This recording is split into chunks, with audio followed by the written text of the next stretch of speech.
ನಮಸ್ಕಾರ ಎಲ್ಲರಿಗೂ, ದೊಡ್ಡ ಮಂದಿಗೆ ಎಲ್ಲರೂ ಹೆಂಗದೀರ, ಚೆನ್ನಾಗಿದ್ದೀರಾ ಅನ್ಕೋತೀನಿ. Welcome back to cooking with Ira ಚಾನಲ್ಗೆ ಸ್ವಾಗತ. ನಾನಿವತ್ತು ಉತ್ತರ ಕರ್ನಾಟಕ ಫೇಮಸ್ಸು ಮಂಡಕ್ಕಿ ಚುರುಮುರಿ ಅಂದರೆ ನಮ್ಮ ಕಡೆ ಖಾರದ ಮಂಡಾಳ ಅಂತೀವ್ರಿ, ಆ ರೆಸಿಪಿನ ತಂದೀನಿ. ಇದನ್ನು ಹೆಂಗೆ ಮಾಡೋದು ಅಂತ ತೋರಿಸ್ಕೊಡ್ತೀನಿ. ಬಟ್ ಅದಕ್ಕಿಂತ ಮುಂಚೆ ತಪ್ಪದೇ ನನ್ನ ಚಾನಲ್ನ ಸಬ್ಸ್ಕ್ರೈಬ್ ಮಾಡ್ಕೊಳ್ರಿ, ಮರಿದೇನೆ ಇವಾಗೆ ಸಬ್ಸ್ಕ್ರೈಬ್ ಮಾಡ್ಕೊಳ್ಳಿ. ನಮ್ಮ ಕಡೆ ಅಂತೂ ಈ ರೆಸಿಪಿ ತುಂಬ ಮಾಡ್ತಾರೆ. ಯಾರಾದರೂ ಚಿಕ್ಕ ಮಕ್ಕಳು ಟೂರ್ಗೆ ಹೋಗ್ತೀವಿ, ಎಲ್ಲರೂ ಆಚೆ ಹೋಗ್ತೀವಿ ಅಂದ್ರೆ ಮೊದಲು ಖಾರದ ಮಂಡಾಳ ಮಾಡಿ ಬುತ್ತಿ ಕಟ್ಬಿಡ್ತಾರೆ ನೋಡಿರಿ, ಡಬ್ಬಿಗೆ ಹಾಕಿ ಕೊಟ್ಬಿಡ್ತಾರೆ. ಹಂಗೆ ಬಸ್ನಾಗ ತಿನ್ಕೊಂಡು ಹೋಗ್ರಿ ಅಂತ. ನಾವು ಚಿಕ್ಕವರಿರುವಾಗ ಎಲ್ಲರ ಸ್ಕೂಲಿಂದ ಆಚೆ ಟ್ರಿಪ್ಪಿಗೆ ಅಥವಾ ಔಟಿಂಗ್ಗೆ ಕರ್ಕೊಂಡು ಹೊಂಟಾರಂದ್ರೆ ಮೊದಲು ನಮ್ಮ ಮನೇಲಿ ನಮ್ಮ ಅಮ್ಮ ರೆಡಿ ಮಾಡೋದಂತ ಖಾರದ ಮಂಡಾಳು. ತಗೋ ಖಾರದ ಮಂಡಾಳ ಮಾಡ್ತೀನಿ, ಡಬ್ಬಿಗೆ ಹಾಕ್ಕೊಂಡು ಹೋಗ್ಬಿಟ್ಟು ಅಲ್ಲಿ ತಿನ್ನಿರಿ ಎಲ್ಲರೂ ಅಂತ ಮಾಡಿಕೊಡ್ತಾಯಿದ್ರು. ನಿಜವಾಗ್ಲೂ ತುಂಬ ಚೆನ್ನಾಗಿರುತ್ತೆ, ಮಾಡೋದಂತೂ ಈಸಿ. ಸಾಯಂಕಾಲ ಅಂತೂ ಬೇಜಾರಾದಾಗ ಸ್ನ್ಯಾಕ್ಸಿಗೆ ತುಂಬ ಈಸಿಯಾಗಿ ಮಕ್ಕಳಿಗೆ ಮಾಡಿಕೊಡ್ಬೋದು. ಸರಿ, ತಡ ಮಾಡೋದು ಬೇಡ, ಬನ್ನಿ ಇವಾಗ ಹೆಂಗೆ ಮಾಡೋದು ಅಂತ ಸ್ಟಾರ್ಟ್ ಮಾಡೋಣ. ಮೊದಲಿಗೆ ನಾನು ಸ್ಟವ್ನ ಆನ್ ಮಾಡಿಕೊಂಡು ಅದ್ರ ಮ್ಯಾಲೆ ಒಂದು ಬಾಣಲಿ ಇಟ್ಕೊಂಡು ಅದಕ್ಕೆ ನೋಡ್ಕೊಂಡು ಎಣ್ಣೆ ಹಾಕೋರಿ, ಎಷ್ಟು ಬೇಕಷ್ಟು. ಯಾಕಂದ್ರೆ ನೀವು ಜಾಸ್ತಿ ಕ್ವಾಂಟಿಟಿಲಿ ಮಾಡ್ತಾಯಿದ್ರಿ ಅಂದರೆ ಸ್ವಲ್ಪ ಜಾಸ್ತಿ ಎಣ್ಣೆ ಹಾಕ್ಯಾರಿ. ಇದಕ್ಕೇನು ಅಷ್ಟು ಸ್ಪೂನು ಇಷ್ಟು ಸ್ಪೂನ್ ಅಂತ ಇಲ್ಲ, ನೋಡ್ಬಿಟ್ಟು ಹಾಕ್ಕೊಳ್ಳಿ.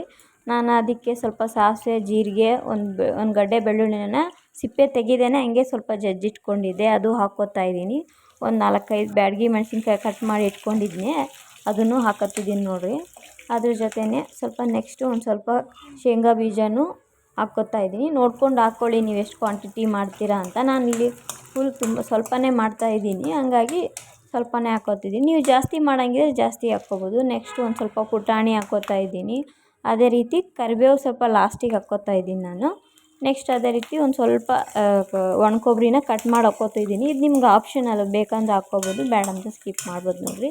ಇವಾಗ ನಾನು ಏನೆಲ್ಲ ಹಾಕ್ಕೊಂಡಿದ್ದೀನಲ್ಲ ಅದನ್ನೆಲ್ಲ ಒಂದು ಸ್ವಲ್ಪ ಕಲರ್ ಚೇಂಜ್ ಆಗೋವರೆಗೂ ಆದಷ್ಟು ಲೋ ಫ್ಲೇಮಲ್ಲೇ ಚೆನ್ನಾಗಿ ಹುರ್ಕೋಬೇಕು. ಅದು ಘಮ ತುಂಬ ಚೆನ್ನಾಗಿ ಬರುತ್ತೆ ಆ ಹುರಿಯೋ ಟೈಮಲ್ಲಿ. ಅದನ್ನು ಲೋ ಫ್ಲೇಮಲ್ಲಿ ನಾವು ಹುರ್ಕೊಂಡ್ರೇ ಆ್ಯಕ್ಚುಲಿ ಖಾರದ ಮಂಡಾಳಿಗೆ ಟೇಸ್ಟ್ ಚೆನ್ನಾಗಿ ಬರುತ್ತೆ. ನಾವೇನಾದರೂ ಅದನ್ನು ಹೈ ಫ್ಲೇಮಲ್ಲಿ ಇಟ್ಟು ಅದನ್ನು ಒರೆಸ್ಬಿಟ್ರೆ ನಿಜವಾಗ್ಲೂ ಖಾರದ ಮಂಡಾಳ ತಿನ್ನೋಕ್ಕಾಗಲ್ಲ, ಕಹಿ ಕಹಿ ಬಂದುಬಿಡುತ್ತೆ. ಹಾಗಾಗಿ ನಾನು ಸ್ವಲ್ಪ ಅದು ಕಲರ್ ಚೇಂಜ್ ಆದಮೇಲೆ ಒಂದು ಸ್ವಲ್ಪ ಉಪ್ಪು, ಒಂಚೂರು ಅರಿಶಿನ ಪುಡಿ, 2 ಟೀ ಸ್ಪೂನು ಅಚ್ಚ ಖಾರದ ಪುಡಿ ಹಾಕ್ಕೋತಾ ಇದ್ದೀನಿ. ನೀವು ಖಾರನೂ ಅಷ್ಟೇ ನೋಡ್ಕೊಂಡು ಹಾಕ್ಕೋಬೇಕು ರೀ, ಯಾಕಂದರೆ ಮೆಣಸಿನ್ಕಾಯಿ ಹಾಕಿದ್ನಲ್ಲ ನಾನು. ಇನ್ನೂ ಒಂದು ಏನಂದರೆ ನೀವು ಖಾರ ಜಾಸ್ತಿ ತಿನ್ನೋಂಗಿದ್ರೆ ಜಾಸ್ತಿ ಹಾಕ್ಕೊಳ್ರಿ.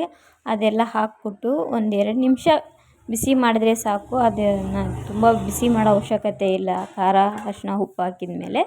ನೆಕ್ಸ್ಟು ನಾನು ಮಂಡಕ್ಕಿನ ಎತ್ತಿಟ್ಕೊಂಡಿದ್ದೆ, ಈಗ ನೋಡ್ಬೋದು ಹಾಕ್ಕೋತಾ ಇದ್ದೀನಿ. ಉಪ್ಪು ಮೊದಲಿಗೆ ನೋಡ್ಕೊಂಡು ಹಾಕ್ಕೊಳ್ಳಿ, ಆಮೇಲೆ ಕಡಿಮೆ ಆಯ್ತಂದ್ರೆ ನಾವು ಹಾಕ್ಕೋಬೋದು. ಜಾಸ್ತಿ ಹಾಕಿದರೆ ತೆಗಿಯೋಕ್ಕಾಗಲ್ವಲ್ಲ ಅದನ್ನು ಮತ್ತೆ ವಾಪಸ್ಸು.